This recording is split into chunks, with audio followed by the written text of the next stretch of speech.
তুমি মন্দিরে যাইয়া গীতা পড়তে ভালোবাসো, আমি মাজারে গিয়ে ফাতিহা পড়তে ভালোবাসি। সমস্যা কোথায়? তোমার মন্দির ভালো লাগে, আমার শাহজালাল ভালো লাগে। কথা ঠিক না? তোমার কাছে রোজার পূজা এক মনে হয়, আমার কাছে কোরআনের বাইরে কোনোটাকে হক মনে হয় না।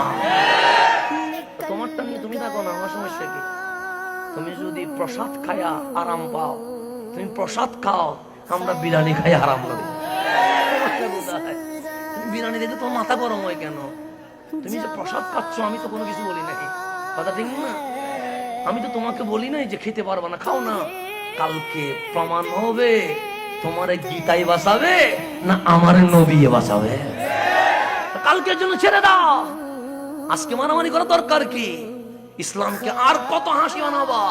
এই মাজারওয়ালারাই মসজিদ বানাইয়া দিয়েছে বিদায় আমরা মসজিদওয়ালা হইতে পারছি।